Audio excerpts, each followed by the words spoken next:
आ न सके वडे तलब से चाई हां त मेहरबानी करियो मूंसे के बगदाद हलो पान जलाल में अची हला कोन तो पर ॾिसंदे वाह अखबार पढ़ जाओ न मुल्क दा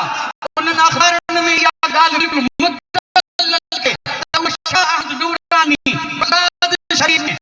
महबूब भाई कुतुब रब्बानी जे मजार मथे सलाम पियो पढ़े तो थी रोज़े आज़म जी दरबार में सलामी पियो करे अखियों बंद आहिन दिल को है सोन वली से गुफ्तगू करे अचानक चख खुली सब रब जी छा दिहन साईं सिकंदर शाह बादशाह साम्हा बीठा आहिनि ऐं उहे बि पिया फातिहा पढ़नि शाह नूरानी कोई मामूली ॻाल्हि कोन्हे हक़ीक़त में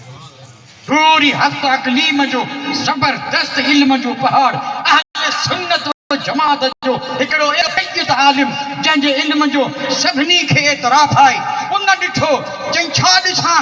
त साईं साम्हा बीठा आहिनि तॾहिं चई जल्दी फातिहा पढ़ी वञा मिलां आऊं हींअर वियोसि मूं चयो हलो तने आया ई कोन एतिरा जल्दी अची विया चई बसि दुआ करे हीअं जो अखि खोले ॾिसां हाणे चई हेॾा होॾा माण्हू खां छा मुल्क वारा ॿिया अहिड़ी शक्ल जो अहिड़ी सूरत वारो हवा पोइ हिते बुज़ुर्ग ॾिठो सभिनी असां ॾिठो भई जल्दी जल्दी आए पंहिंजे होटल ते ही फोन हुआ कोन हू लाइन वारो फोन हो हू फोन मिलायम ऐं खयो ख़ादिम किथे किंगरी यानी फोन मिलाए ऐं ख़ादिम खे चवनि साईं से ॻाल्हाइणो आहे ऐं पियो ॻाल्हायां केरु चयूं फलाणो माण्हू फलाणी मुंहिंजी तारीफ़ ऐं फलाणो मुंहिंजो हीअ आहे आइडेंटिटी कार्ड हीअ ॻाल्हायां पियो ज़रा साईं से ॻाल्हि करणी आहे तॾहिं उन ख़ादिम चयो साईं अञा हींअर ई मानी खाई सुधा न थोड़ो सब्र कर पोइ थो ॻाल्हि करायां हीअ फोन रखे चई हुत बि सुता आहिनि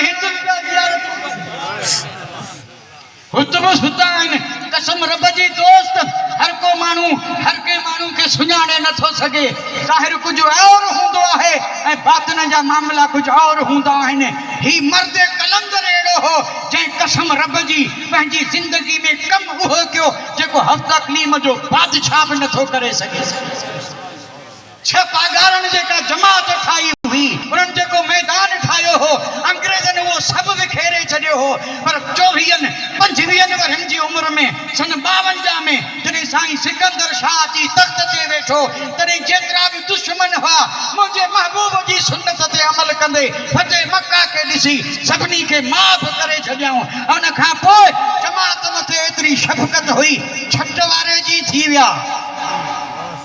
छट धणी तॾहिं त चयो अथनि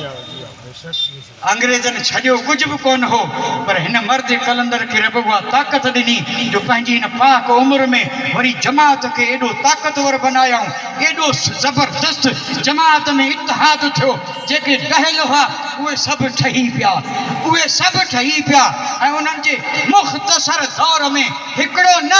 बल्कि पूरे सिंध में 100 दारूलूम ठहिया उन्होंने मुझा हज़ारे की तादाद में आलिम कारी हाफिज पूरे मुल्क में दरबार खणाई मसनदूं खणाई दरगाहों खणाई सभिनी खे सलाम पर कुर्बान वञा सिकंदर शाह तोजे फैज़ मता जो उन मुल्क खे इल्म जे नूर से पुर नूर करे छॾियो एडी त आबादी ऐं वरी मुरीदन मथे एडी मेहरबानी सिर्फ उन वक्त न अजब आहे वमा अलैना इल्लल बलाग व आखिर दावाना अल्हम्दुलिल्लाहि रब्बिल आलमीन।